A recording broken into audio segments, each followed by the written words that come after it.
Tu n'es plus du tout la même personne que lorsque nous nous sommes rencontrés.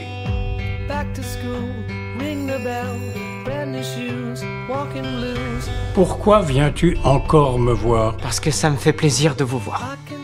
Eh bien, bonjour mes amis, bienvenue sur ma chaîne thématique sur YouTube destinée à vous parler de films, de séries, de commentaires. Et c'est toujours un plaisir, mes amis, de vous retrouver avec moi. Nous sommes aujourd'hui samedi 14 janvier 2023. J'ai vu plusieurs films hier et comme j'ai un peu de retard, je vais vous raconter, je vais vous parler des films que j'ai vus. Je vais commencer par le film Le téléphone de Monsieur Harrigan. La date de sortie initiale, c'est le 5 octobre 2022. La durée, c'est 1h46, c'est disponible sur la plateforme Netflix. Et maintenant, voici l'histoire. Créé, un jeune garçon se lie d'amitié avec un milliardaire plus âgé, John Harrigan. Féru de nouvelles technologies, Craig souhaite transmettre sa passion à John Harrigan, qui se tient éloigné de tous les progrès technologiques. Craig lui offre alors un téléphone portable identique au sien. Cependant, quand l'homme décède, Craig découvre qu'il est capable de communiquer avec son ami depuis la tombe, en laissant de messages vocaux sur le portable qui a été enterré avec lui.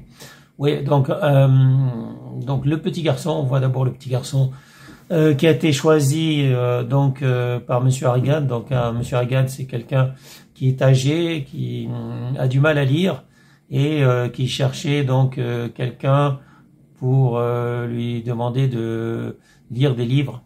Donc pour lui justement, donc chez lui, et il a trouvé ce jeune garçon donc à la messe qui lisait des évangiles. Donc c'est un garçon, je sais pas quel âge il avait, mais dans les 8 et 10 ans, et il lui payait à peine $5, je sais plus si c'est par semaine, mais enfin bref, c'est pas important.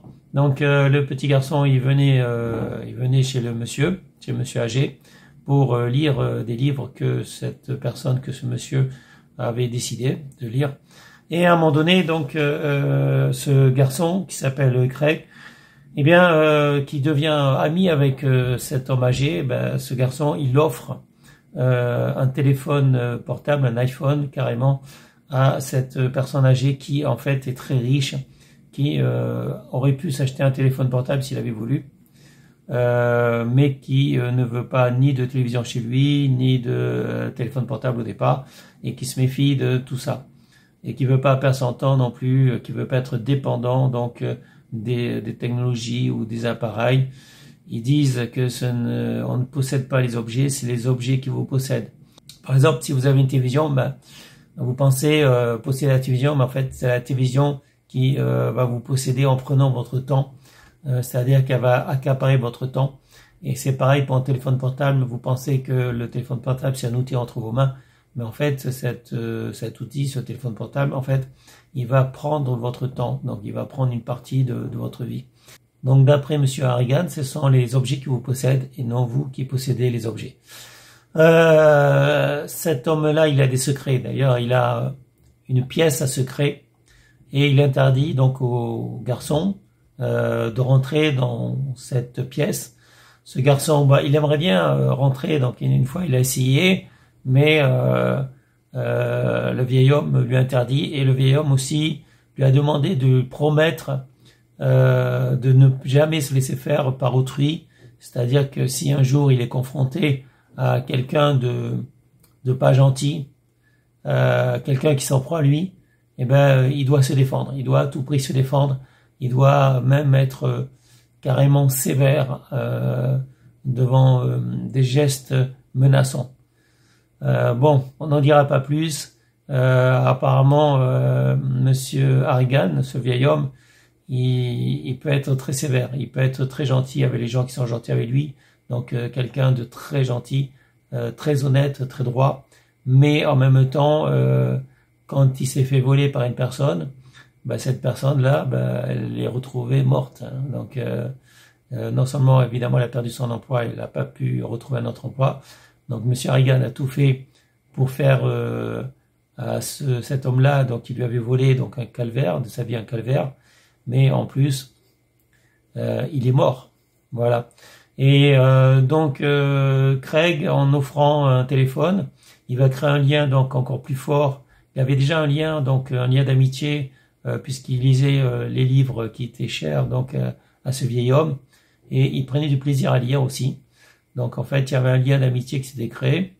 Ce vieil homme donc lui offrait des tickets en même temps chaque année, des tickets de loterie. Et d'ailleurs, il a gagné, à un moment donné, il a gagné beaucoup d'argent avec ces tickets. Et donc il y a un lien d'amitié qui s'est créé entre John Harrigan et le jeune Craig, qui au fur et à mesure des années, donc ça a évolué. Avec ce téléphone portable, bon, je pense qu'il y a un lien encore plus fort qui s'est créé. Et bon, après, je peux pas tout vous dire non plus, hein, mais il va se passer quelque chose. À un moment donné, le téléphone va jouer un rôle important, mes amis. Et le jeune Craig, qui est devenu un adolescent, qui est à l'université, eh bien, il va comprendre en fait qu'avec ce téléphone, il a du pouvoir, que Monsieur Harrigan avait du pouvoir, beaucoup de pouvoir, et que ce vieil homme lui a légué du pouvoir, un pouvoir énorme, mais je peux pas en dire plus. Voilà. Donc le téléphone de Monsieur Harrigan, je valide. C'est à la limite, c'est pas un film d'horreur, mais c'est presque à la limite d'un film d'horreur.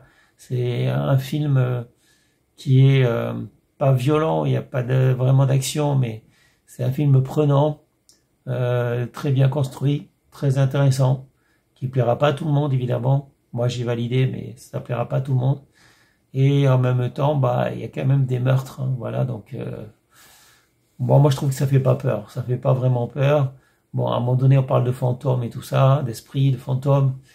Mais pour moi, ça fait pas vraiment peur et c'est quand même un film très bien fait, très intéressant. Donc, je valide le téléphone de Monsieur Harrigan, même si je sais que ça ne plaira pas à tout le monde. Ça sera tout pour cette vidéo. Je vous souhaite à tous une bonne journée. Restez en sécurité, portez-vous bien et je vous dis à bientôt pour une prochaine vidéo. Salut mes amis. Ciao, ciao. Bye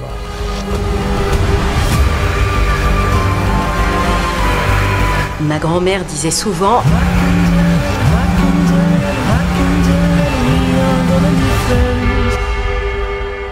on appelle un fantôme quand on est sûr de vouloir une réponse.